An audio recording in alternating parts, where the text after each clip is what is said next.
Hey, Red Earth team, what is happening? This is Matt Ham, and this is our weekly conference call. I am the co-founder of Uprint, Faith and Personal Development, as you can see on the lovely screen behind me there. So excited about this studio and all the work that John's done to kind of give us the resources to be able to do this. And I appreciate everyone who is participating in the conference calls, watching the videos. Many of you have reached out personally. Just let me know that this is helpful for you guys, and that's really the whole point of it, is to build a culture of excellence here at Red Earth and exactly where you are as part of the team by helping develop excellent individuals. So that being said, today we're going to talk about a really important topic of teamwork. Now, being a guy who's been in sales forever, actually being a guy who grew up playing 3 sports, teamwork has always been that kind of thing right there. Everybody's talking about teamwork, you know, and honestly, in sales culture, it's become a bit of a cliche. You know, we talk about teamwork and it's together everyone achieves more, you know, and John Maxwell has all his books on teamwork. And so teamwork is one of these things that it's very easy to kind of just glaze over, and it's like, yeah, okay, got that, you know, heard that, seen that, read that, got the t-shirt kind of thing. And I want to approach teamwork today from a really kind of a different mindset and hopefully a fresh perspective that'll be really helpful for you guys. As I mentioned to those on the call yesterday, we did this live yesterday at 11 a.m. That's when we do these, 11 a.m. Eastern every Tuesday. I was up in Durham, North Carolina, because my brother was having a little girl, so we were welcoming our new niece into the world. So I'm re-recording this for the YouTube channel for anyone who missed the call and wants to have it on replay. But it was really impactful. A lot of folks said that they enjoyed it, so I think it's going to be a great topic for us. So to kick this off, I'm bringing some experience to the table here. I was a part of a sales culture, have been a part of multiple sales cultures, but most recently was a part of a sales culture with an insurance company. Now, I came on as kind of the young guy, 25 years old, opportunity ahead of me, you know, and validation schedules and having to go call on people, sit down, do reviews, sell insurance. And it was just this constant grind. You know, you're on a sales board with 800 other agents in the state and some 4,000 agents across the country. And it's always this hardcore competition. And by probably my 5th to 6th year in the business, I had become one of the top agents in the state of North Carolina and one of the top 100 agents in the entire company. And because of that, I was invited by the director of sales to go to the home office to participate in a roundtable discussion kind of about the state of the company and really helping brainstorm ideas on building culture and so forth. So if you know me well enough now, I'm never afraid to talk and share my mind, and this is exactly what this was, except a much more immature version of myself. So, you know, watch out about what's getting ready to happen here. So we're sitting in this roundtable discussion, and there's 20 agents out of 4,000 that have been invited, and it's the CEOs of all the companies and so forth. And so it was in this conference room at we were like at a casino, you know, down in Mississippi, and it was a really key moment because the sales director for the company stands up and he's talking about success. And I kind of raised my hand and I said, "What is success at this company?" And he said, "Success is winning Roundtable, which was our most prestigious event or award, kind of sales award." And I kind of asked, I said, and I knew the answer, but I asked to be clear. I said, "And what percentage of our company wins that award?" And they said about 18%. And I said, "Well, I believe that we're giving off a wrong message because that means that 82% of the people here are failures." And he said 20% of them should be taken out back and shot. I kid you not. And that was a defining moment in my life because at that point in time, I realized I don't want anything to do with this type of team. Now, are there underperformers that need to be? Yes. Do we have to have goals and standards? Yes. But in the old school mindset, competition and teamwork is really nothing more than celebrating the top tier individuals. And so you got your MVPs and then everybody else on the team. And that is not the way that authentic and real teamwork should happen. So today I wanted to talk about 4 tenets of teamwork that I really think will help bring a fresh perspective to the table with you guys right where you are. Because we have teams set up across the country at their various communities, but we also have the corporate team of Red Earth and kind of the mindset that we bring to the table as a team of what we're doing.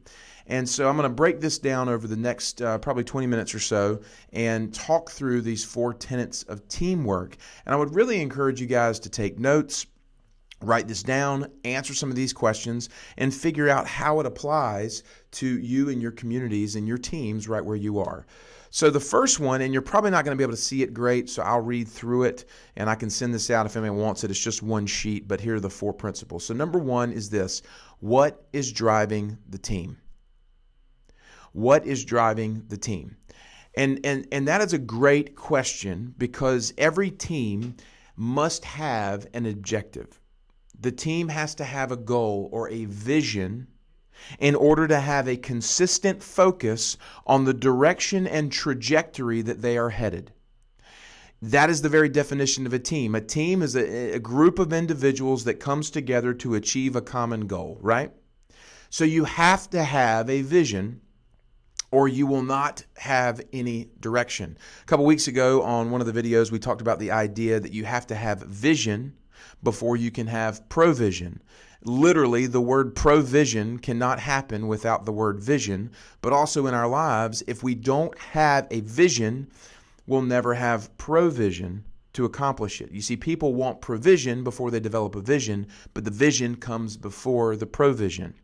And so what I would say is you have to be very clear in your own individual teams about what the vision is. Now, for Red Earth corporately, I believe that the vision here is one of excellence and developing a culture of being the very best sales and marketing company for builders and new home construction in the country. I think that is a very clear vision of what John set up here, a culture of excellence focused on new builder sales, new home sales, and real estate development, and marketing that in every facet. So that is the corporate vision. Now, here's the interesting piece. The challenge question underneath this is if the team is being driven by the corporate vision, then it cannot be driven by someone's vision. Meaning, you cannot have an individual vision that is apart from the corporate vision and still be a part of the team. So the corporate vision of the environment that you're in, your individual vision has to align with that. If your individual vision does not align with the company vision or the corporate vision, then you're not in the right environment. Now, this goes back to me when I was in insurance. I knew at that moment when he told me that success was 18%, 82% were failures, and 20% of them should be shot. That completely told me I know that I am not in the right place anymore. It was good for a season, but at that moment I knew that I would be exiting. Now, it took 3 or 4 years for that to happen, but I knew that my individual vision could not align with the corporate vision. And so when you develop individual vision, and you need to develop individual vision, it must be in alignment with the corporate vision. Meaning, if you have an individual vision that is taking you away from the corporate vision, and that could be things like, here's the point. If folks want to spend more time with their family, if they want to travel and all these different types of things, those are great. Those are great, and you should do them. But if they conflict with the corporate vision, then you have to do an assessment of how your individual vision aligns with the corporate vision, because they cannot be divided. And that's where folks get stressed and frustrated and exhausted, because they're trying to wedge an individual vision into a corporate vision that doesn't match, or they're trying to fit something in that doesn't. It's like 2 puzzle pieces that don't connect. Now, Can you go and travel and be with your family and do your charitable work or whatever you want to do and still be in alignment with the corporate vision? Absolutely.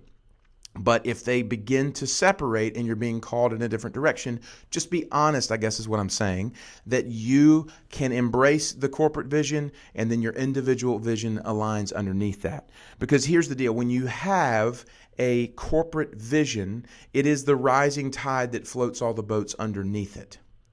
And when you look at a company vision or corporate vision, it's about the idea of buying into something that's bigger than yourself. So there's a selflessness idea when you're a part of a team that you have to bring to the table. And if you're not willing to bring a selfless mentality, a serving mentality to the table, then you're going to be in conflict. So the first tenet, the idea here is, what is driving the team? Is this a team with a consistent vision and a bunch of individuals who share in that vision underneath it? Or is this a team with a vision and a bunch of hotshot, people wanting to go over here and do their own thing? You've got to be honest about that, and we have to be accountable to that if we want to move in a common direction. All right. The second tenet here is this concept that recognition doesn't validate you. Recognition doesn't validate you. So often when I'm working with teams, I see folks who are so hung up on the recognition piece of the team, and they struggle when they don't get recognized. Meaning, you've got salespeople that get recognized by a sales board, but you don't have recognition for the janitor who cleans up the office after the sales party, or you don't have recognition for the landscaper who's doing the landscaping out front to make sure that the community looks excellent, or whatever the case might be. We do a terrible job in corporate culture today of celebrating people that don't necessarily produce the fruit that we feed off of, right? Now, sales is important, right? Because it drives revenue, but it's all important. And so we have to do a better job corporately and individually of recognizing people for things that are outside of the norm. Now, also, too, we have to understand that the recognition isn't what validates us. Okay, so if recognition doesn't validate us, then what does validate us? So often when I was back in my former sales environments, so many of these peers that I worked with, they were so consumed by wanting to be recognized and praised that they tried so hard on all these sales goals, but it was coming from a wrong motive. They were craving recognition and attention. And so what it did is it corrupted and caused a lack of integrity within how they did business. So you had guys who were, doing 15 different sales on their family instead of doing what they should be doing and going out and serving 15 different families, all to meet the validation of the recognition if they were going on a trip or whatever. And so when recognition starts to validate who you are, your character and integrity will often suffer because you're going after the recognition instead of knowing who you are and what validates you, and that's something bigger than yourself instead of just the sheer numbers of all this, okay? And so I think that there's a twofold approach to this idea. Number one is we've got to do a better job of recognizing the things that are often overlooked. And number two, we collectively have to understand that recognition isn't what validates us. Now, do we need to recognize those who perform well? Absolutely. But that is not the source of our identity, and it's not the source of who we are, okay? So we have to understand the deep dynamics that are going on here, because otherwise you can build a toxic culture where it's just about the recognition and doing it for the sake of doing it instead of for the sake of, actually just doing it for the sake of the sale or the sake of the recognition rather than just doing it because that's who you are, okay? All right, tenet number 3, collaboration, not competition. In a tenet of teamwork, we have to have a mindset of collaboration, not competition. And what I wrote beneath that is healthy competition fuels excellence. Unhealthy competition feeds the ego.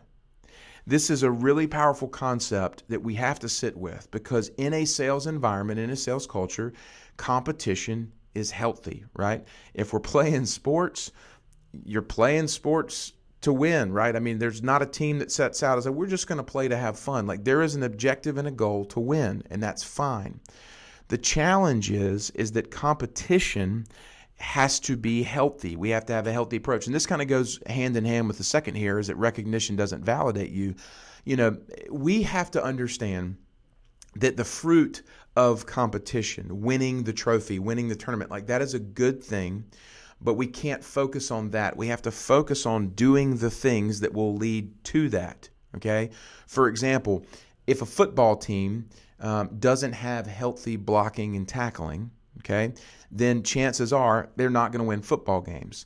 Now, we might only celebrate the touchdown passes or the long runs or whatever, and not the raw blocking and tackling. But every great team is made up of a core foundation of folks that are doing things that are often not recognized and that are often not celebrated in traditional kind of competitive environments. And so the heart here is this, and I like to use a lot of agricultural metaphors because they're very powerful, is do we take more joy in sowing seeds or in receiving or bearing fruit, right? And I think a lot of times in my own life, and this was even true when we first started Uprint, is I was so frustrated because it felt like, man, I'm out here doing the work, but not seeing any benefit from it. And this is frustrating. This is frustrating because when you're in a competitive mindset, you start looking across the aisle and looking at everybody else and what they're doing instead of focusing on what you need to do, which is sow seeds. You need to be faithful. You need to go in and plow the field. You need to go out and make 10 phone calls. You need to go to this networking event. You need to call this client and ask for a referral. You need to do these things consistently instead of just focusing on the sale. Because the reality is you can get lost in an environment when you're kind of looking. Hey, here's another analogy. We live at the beach. It's beautiful down here. If you're not coming to Wilmington, you need to come. But when the people build houses on the ocean, they build decks on the back of the house to look at the ocean. They don't build decks on the side of their house to look at their neighbor. Hear what I'm saying here? So often in a competitive environment, we're looking at our neighbors instead of looking at the sunrise or where we're going. Okay, you follow me here? So we spend so much time in competition comparing with our neighbors and our other sales executives, our other peers, our other communities, instead about just going forward and focusing on who we are, what we're here to do, and the faithfulness of sowing seeds, doing the small things along the way that make the big difference in the end. And so a competitive mindset by nature is comparison-based. Right? And a collaborative mindset is very, in my opinion, it's selfless. It's not comparison. It's people pouring themselves into a common vision and common goal. Meaning, salespeople should be able to celebrate the other salespeople in the community who are doing well. Now, underneath this is layers and layers of, do we need to get better at our front ends? Yes. Do we need to get better at our outbound calls or how we handle phone calls? Yes. And John has an entire program or process for you guys to follow. So that is something you have to practice and be excellent at. But the point is if it's coming from a heart that is about recognition, and if it's coming from a heart that's about competition, it will fail.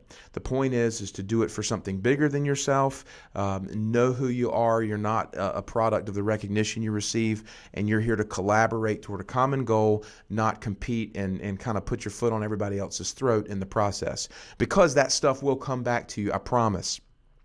There's a guy a couple years ago when we were in the insurance business. He was the young gun man coming out, and he was crushing it. He was doing his thing, and he was the new guy. And have you seen this guy? This guy, Daryl, he's doing this. Well, guess what? The dude got arrested for insurance fraud because, come to find out, he was in a competitive mindset, looking for recognition, and he did things the wrong way. And so, you can sit here and go, oh man, look how good he's doing, and da-da-da-da. Or you can go, no, I got to focus on me. I can't worry about him. And just be who you are and focus on where you're moving. So hopefully that is a very clear picture of how we need to handle this. All right, the final one here is one of the most important, and you can't see it because of my giant head, but it's down there in the corner, and again, you can't read it anyway, but it's know your role and play your role. So in a team, we have to have our distinctive roles. Jim Collins, in his book Good to Great, talks about a bus analogy. If we're on the bus and the bus is the business, everybody needs their seat on the bus. Everybody needs to know where they should sit and where they are. We have to have our receptionist up front, who is the director of first impressions, and she matters just as much as the salespeople taking somebody on a call, right? If we're not doing a good job when we first greet clients who walk in the door, or whatever the case might be, if that first phone call that comes in isn't done excellently, we're not handling it off. That role matters.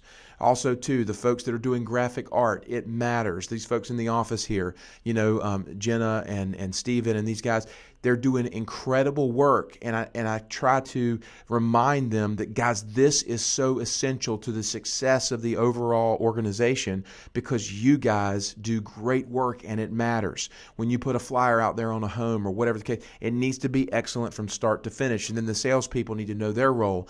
And what happens is we can oftentimes starting pointing fingers of blame at other people in other roles instead of just focusing on your role. You can't control other people. It is the responsibility of management and those who have authority and oversight to make sure that the roles are being managed properly, and we don't need to micromanage everybody else's role unless that is part of your position here in management and oversight.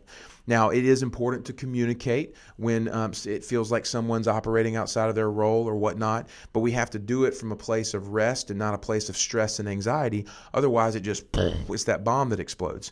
But here's kind of something interesting to note, is that roles evolve. Roles evolve, meaning today your role might be to be a support for your coworker who needs help. I mean, that maybe they're out sick, or maybe their kids got to go somewhere and you've got to cover for them. And your role that day needs to be a team player. You need to step in and do that. Again, that stuff comes back around when that's just who you are.